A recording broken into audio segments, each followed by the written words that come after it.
Dumating SI Alex Isla SA Washington Belong World Number 2 Siam. Hindi niya kinailang na Jewotkat, hindi niya kinailangan ng espesyal na imbitasyon. Ang ranking niya mismo ang nabukas ng pinto at sa kabilang side ng draw. Naghihintay si Qin Wenzing. Dating World Number 4, Olympic Champion. ISA SA Pinakamapanganib at Pinakamalacas Humata, SA Women's Tennis. Hindi ito comportabling first round. Sa totoo lang, isa ito sa pinakadelikadong opening matches sa buong draw. Ate ang mas nakakatensyon pa baka hindi dun matapos ang problema. Kapag nanalo siya, posible niyang makaharap si Leyla Fernandez, ang defending Washington champion na tumalo kay Ila Enge 6 tandang babazisa, 6 tandang babaz apat sa Stuttgart. Kapag nakaabot siya sa quarterfinals, posible namang si Elina Svitolina ang naghihintay. Power, Kasayan, Tiboy. Tatlong ganap na magkaibang problema sa lopenge sang linggo pero may kakaibang kontradiksyon sa drona ito. Mas mataas ang ranking ni Ila kaysa kay Zeng. Notolo notrim rin niya si Svitolina doti at ilang linggo lang ang nakalipos. Tanalo naya ang defending Wimbledon champion na SI Igas,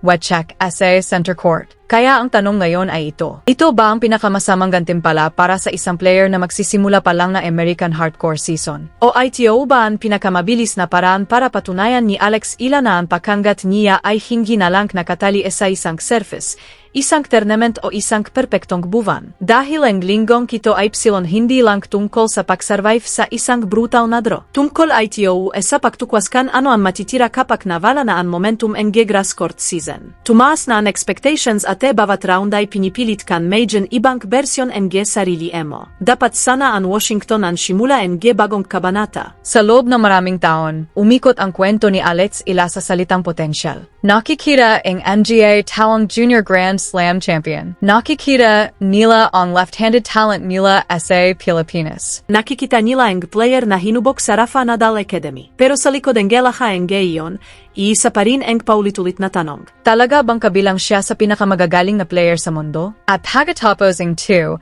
at 26 grass court season, naging mas maharap na idnongayan. Sa Berlin, tinalo ni Ila si Elena Rybakina, pitutandang Bavas Lima. Anam tanding bawas apat. Nasa kay Rybakina ang malakas na serve. Mahabang abot, malupit na power at reputasyon. Nasa kaila naman ang MGA sagot.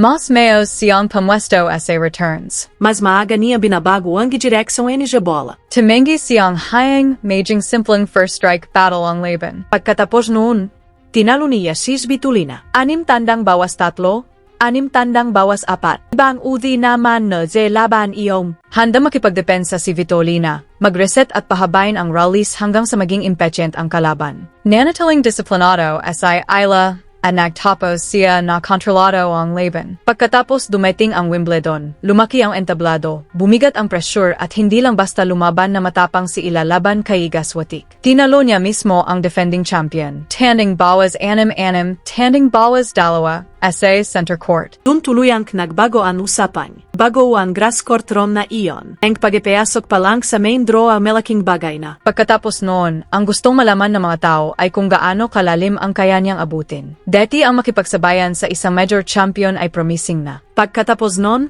naging bahagi na ang expectation ng panalo laban sa elite opponents. Iyan ang epekto ng tagumpay. Nagbukas ito ang MGA Pinto at Sabi nitong analis ang MGA Dahilan. Ang Washington ang unang lugar kung saan kailangang mabuhay ni Ila kasama ang bago niyang realidad. Hindi na siya dumarating bilang hopeful outsider. Dumarating siya bilang top 30 player na May 30th Panalo SA2 at 26 anam season. May dalang respeto ang ranking pero may dala rin itong responsibilidad. Ang isang player na rank number 2 SI ay nasahang mananalo ang MGA laban. Pero ang first round wala itong pakialam SA expectations. Posibleng nasa labas ng top 100 gayon si Qin Wenzing. Pero ang numerong iyon ay hindi nagsasabi na halos lahat ng dahilan kung bakit siya mapanganib. Hindi nito ipinapakita ang Olympic gold medal niya. Hindi nito ipinapakita ang career high ranking niyang number 4. Hindi nito ipinapakita ang serve na kayang magnakaon na oras sa kalaban. Hindi nito ipinapakita ang forehand na kayang kontrolin ang rally sa isang malinis na hampas. Sinasabi ng ranking kung nasaan si Zeng gayon. Hindi nito sinasabi kung ano ang kaya niyang maging sa loob na isang match. At ayon ang aneng challenge para kay Ila, kailangan niyang respetuhin ang reputasyon pero hindi siya pwedeng matrap doon. Kailangan niyang kilalanin ang power pero hindi pwedeng maging puro reaksyon lang sa power na iyon ang kabuuan ng laban. Kapag umatras si Ilan Enge sobra sa baseline,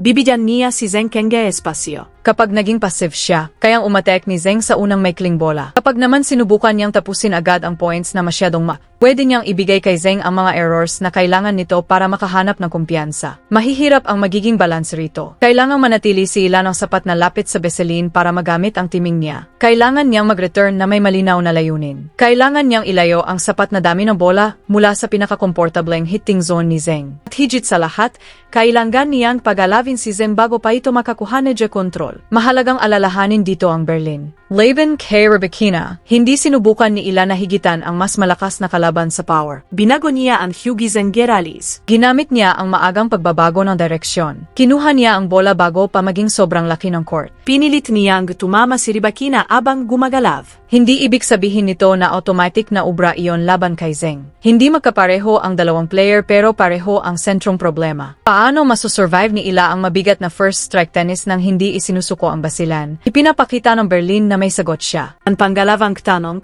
makahanap ba niya agad ang sagot na iyon? Walang warm-up round dito. Walang lower rank opponent na magbibigay ng oras para masanay siya sa court. Simula sa unang game pa lang, kailangang klaro na si Ila dahil ang mabagal na simula laban kay Iseng ay pwedeng maging napakamahal. Iseng maliwag na service game lang pwedeng maui sa set. Isang mahinang return game pwedeng magbigay ka Zeng ng buong kumpiyansa. Isang yugto ng pag-atubili pwedeng ibalik ang laban sa eksaktong power contest na ayaw ni Ila. Pero may uncertainty rin sa panig ni Zeng. Ang 26 record niya ay ling panalo at talo. Hindi yan record ng isang unstoppable player. Ipinapakita niyan na putol-putol ang momentum niya. Ipinapakita niyan na hindi lumalabas ang highest level niya linggo-linggo. Hindi kailangang talunin ni Ila ang pinakamapanganib na bersyon ni Zeng mula sa buong karyo nito. Ang kailangan lang niyang talunin ay ang bersyong nasa tapat niya sa Washington. Mahalaga ang pagkakaibang iyon. Current momentum nasa Kayla. Recent achievement nasa kay Ila. Mas magandang ranking nasa kay Ila. Mas malaking pangalan at career reputation nasa kay Zeng. At iyan ang dahilan kung bakit napaka-interesante na matchup na ito. Mas mataas ang ranking ni Ila pero pwede pa rin siyang maramdaman bilang underdog. Mas maganda ang recent form niya pero ang mas malaking panggalan ay nasa kabilang side. Alam niyang belong siya pero kailangan pa rin niyang patunayan iyon mula sa unang punto pa lang. Kapag nanalo siya rito, pwedeng agad siya mapunta sa rematch na may kasamang kasaysayan. Kailangan pa munang talunin ni Lila Fernandez si Magdalinete. Walang garantisado sa second round. Pero malagang isipin ang posibilidad dahil alam na ni Fernandez kung paano saktan si Ila.